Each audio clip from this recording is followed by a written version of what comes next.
On my podcast, I was interviewing Mike Donnelly. Mike was a former attorney at Homeschool Legal Defense Association, and he was also in charge of their international outreach. And it was after Mother Teresa had won the Nobel Peace Prize for all of her work. Someone asked her, what can I do as an individual to contribute to world peace and to change the world? And her answer to me was very surprising and simple.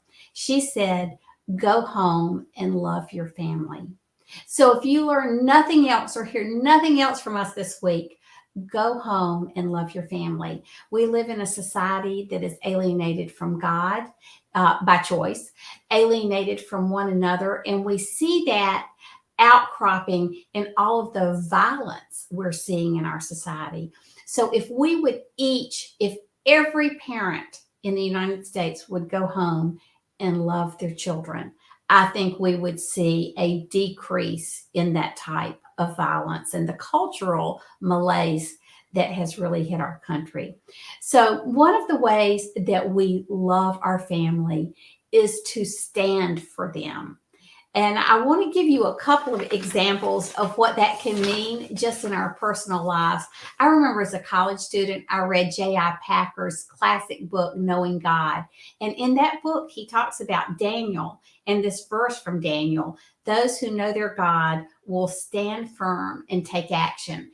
And that verse has lived within me and reverberated in me for many, many years.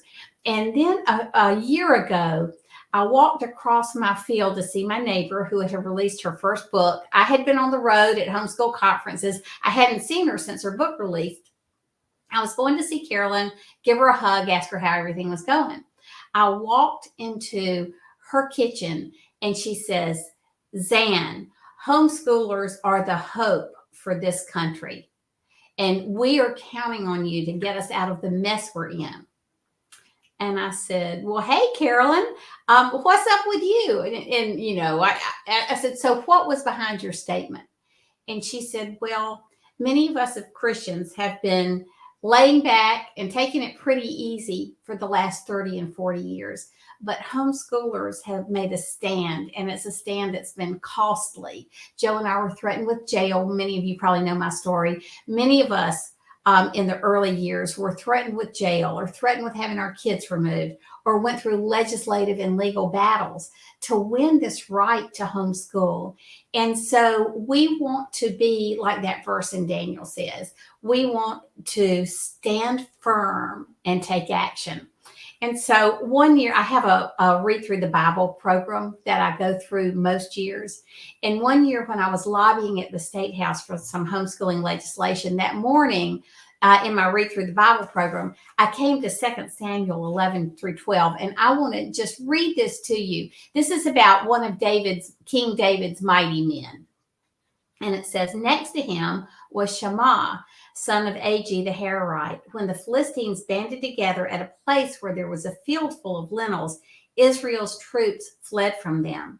But Shammah took his stand in the middle of the field. He defended it and struck the Philistines down. And the Lord brought about a mighty victory. Now, I've done a lot of reading on this passage and talked to, actually, a pastor was there with me that day at the State House when we were lobbying for this legislation.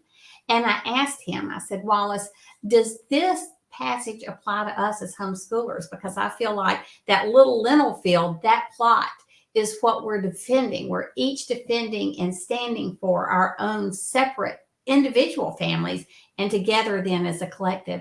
And he said, absolutely. So I want to look at this passage for just a minute and see what it means for you as a mom and you as a dad and me as a mom and a grandmom. And thinking about my family, not just now, but for generations to come. So the first thing we see that there was this small lentil plot. Israel was obviously in a battle with the Philistines. And none of the Israelite army felt like this plot was worth protecting because they all fled except for this one man, Shammah. And most theologians I have read think that this was his little plot, his home, the way he supported his family. And so he stayed and he stood and he fought. And it says that the Lord brought about, he struck down the Philistines, and the Lord brought about a great victory. So he struck down an enemy by himself he should not have been able to do. And we know that when the Lord is with us, he helps us fight those battles. But as he stood for that one little lentil field that was not significant to anybody else, evidently in Israel, God brought about a great victory. So we see in terms of that it was not just a victory for Shammah and his family, it was a great victory for Israel. So when you stand firm and stay and invest in your family, God will not only help you defend it and stave off the enemies. There are many enemies to the family in our culture, but he will give you a great victory that will not only impact your family now, but your family in eternity, and not only impact your family, but I believe greatly impacts the culture. So I just want to say thank you to each family out there, each mom and dad who has defended their lentil plot in a culture that is really raging against the family. So there are a few more things that I want to share with you in terms of the family. If we look through scripture, the family has always been one of God's major defining tools in history. And if you look at Genesis, those first few chapters in Genesis 2:22, God creates Eve and brings her to Adam. In Genesis 2:23, Adam voices his obvious approval. Verse 24, the terms father, mother, and wife are used for the first time. So the family was created quickly. It was created before Adam and Eve fell into sin. It was created when the world was still perfect.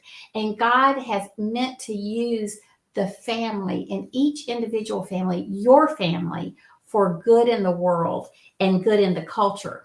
So let's see how that plays out a little bit. So in my Read Through the Bible program every year, I get to these lists of genealogies. Have you ever done that? You get to these lists in Genesis or Numbers or in Second Chronicles, and I think, Lord, can I just skip all these names? These names mean nothing to me. I can't pronounce them. I don't know why they're in here, really. Does it count that I read the Bible through? Not that that's your main goal, but if I skip these passages. And one day it really hit me because I was thinking about the significance of each of our families in the kingdom of God and why it's so important that we invest in each of our families. And I thought about these genealogies in a new way. God could have said, so in Genesis alone, there's 7 chapters that contain genealogies or list of families. In Numbers, chapters 1 and 26 are genealogies or list of families where censuses are taken.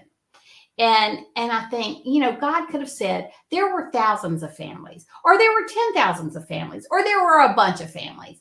But instead, he names each of these families by name. And it's because God, I think, in part wanted us to see he values each family. He values your family. He has named your family. He's named my family, and he's named all these families in the Old Testament. So we see that in Numbers, the census was given by families. In Numbers 34, when the promised land was divided up, it was done by families.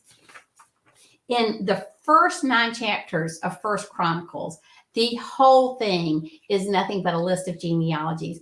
But these are families, individual families that were in generations of families that were so significant to God that he named them. And then in Nehemiah 4, we see something interesting. When they were when the Hebrews, the Israelites, had come back to Jerusalem and they're rebuilding the wall after exile, it says that in the weakest, most vulnerable stations of the wall, God stations families. So God has a unique view of family in his word. He uses them as a divining tool, as a rallying tool. And in just a minute, we'll see he brings in revival through the family. And then just one more note about this. In the Old Testament, go back and hear Rob Spurgeon if you did not hear his presentation. And he talks about how when he studied the New Testament, he knew Jesus in black and white. When he started studying the Old Testament, Jesus came into full color. It's so true. I can't just tell you how important it is for you to be studying the Old Testament alone and with your children. And BJU Press homeschool curriculum just gives you so many advantages in that area. But when we go from the Old Testament to the New Testament, there's a 400-year interlude where God is silent. And then when we get to the first chapter of the Gospel of Matthew, we see that after 400 years of silence, God gives the genealogy of Jesus, his family background. And so if God, through his word, is showing the family as a vital background and foundation of history, we need to be seeing how crucial your family and my family is in his kingdom. And so when you're tired and you feel like all you've done is character development with a bunch of children who have been whiny, or the laundry is in mounds, or you've spent all day cooking because you have teenage boys, and you wonder what significance that could have in kingdom work, let me just tell you, your family, just like Shema's family, is uniquely important to God and to his kingdom. And as you stand and do the mundane work and the eternal work that he's called you to with your children, he will not only help and defend you, he will give you a great victory that is going to affect those around you, your extended family, the culture, the church, and eventually eternity. So John Taylor Gatto, who was the New York State Teacher of the Year, which was quite an honor if you think of all the thousands of teachers in New York State, after he won that honor, he resigned the next day in the Wall Street Journal, and he said, I can no longer be part of an institution that I believe is harming children. And he said that he believes that no effect of compulsory mass schooling is more resistant to remedy than the damage it has done to the American family by separating parents and kids. So with homeschooling, you have a chance to reinstitute the family in a new and powerful way. And I just want to share this one story in this passage with you before we close. And that is this, that I was asked by Elizabeth Smith, her husband used to be Mike Smith, the president of Homeschool Legal Defense Association, to come study revival with her and determine whether what she thought was right, that homeschooling is a revival movement. I had my questions about that, but I took all of her research, brought it home, spent years reading through American revivals and some of the worldwide revivals. And we had a pastor at our church who had his PhD or THD, and he had studied all of the revivals in the world. And so I asked him, he was not a homeschool dad. He was older. His kids were grown and gone. I said, Dr. Parrish, do you believe homeschooling is a revival movement? And he emailed me back and he said, Zan, what is the Puritan verse for revival? And I really had no idea. And he told me it's this verse from Malachi 4:6. He will turn the hearts of the fathers to the children and the hearts of the children to their fathers. And he said, Zan, because homeschooling is doing that, I believe that it is definitely a revival movement. And then in Luke 1:17, we see the New Testament version of that passage. It says, he will also go before him in the spirit and power of Elijah and turn the hearts of the fathers to the children and the disobedient to the wisdom of the just, to make ready a prepared people for the Lord. And, Corrie ten Boom, who was imprisoned in Nazi Germany for protecting Jews in her home, the hiding place, and was later in a concentration camp for many years because of that. After she was out, and she spoke around the world for many years about the gospel and forgiveness until she passed away, said this, that heaven is a prepared place for a prepared people. And so that passage in Luke talks about making ready a prepared people for the Lord. So in homeschooling, with the day in and day out grind, you are doing just that. You are making your children a people that is prepared for the Lord. And one of my favorite homeschooling verses, this is the verse the Lord gave me when I started homeschooling, was Hebrews 11:7. And I know I've shared this with you, but let me read it for you again as we close. By faith, Noah, after he was warned about what was not yet seen and motivated by godly fear, built an ark to deliver his family. Now, if you notice this, Noah built that ark, which took him 75 years or more to build. He built it to deliver his family. It doesn't say he was doing it to deliver the world or to save the church or Christian culture as we know it today, any of those things. It said he did it to deliver his family. And so plank by plank, he and his sons, his family, built this ark for the deliverance of his family. But in the process, just like Shema, God gave him a great victory. He not only defended and delivered Noah's family, as one theologian said, when Noah walked into the ark, not only did it save and deliver his family, but the church went into that ark with him. Christian culture went into that ark with him.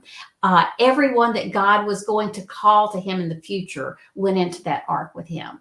And so it's not only that God saved Noah and his family, but because God was faithful in building the ark for his family, he, just like Shema, he gave that great victory of saving the rest of civilization as we would come to know it, because all would have been destroyed in that flood had it not been for Noah and his building the ark.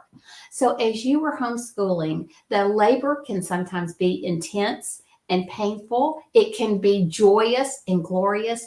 But as you're building your educational ark, this ark for your family that will protect them educationally, spiritually, re-energize your family, just remember that God will protect and defend you, and he will give you a great victory that not only affects your family, but the culture around you and then eternity to come. So I want you to be encouraged as you stay in the party this week, that what you are doing, whether it's mundane or seems extremely significant some days when you're teaching your kids great eternal truths, that God is using you. Your family is being used to define history and culture, and God will bless you. I want to continue to encourage you to stay firm and stand firm on the days that are hard and the days that you wonder whether it's worth it.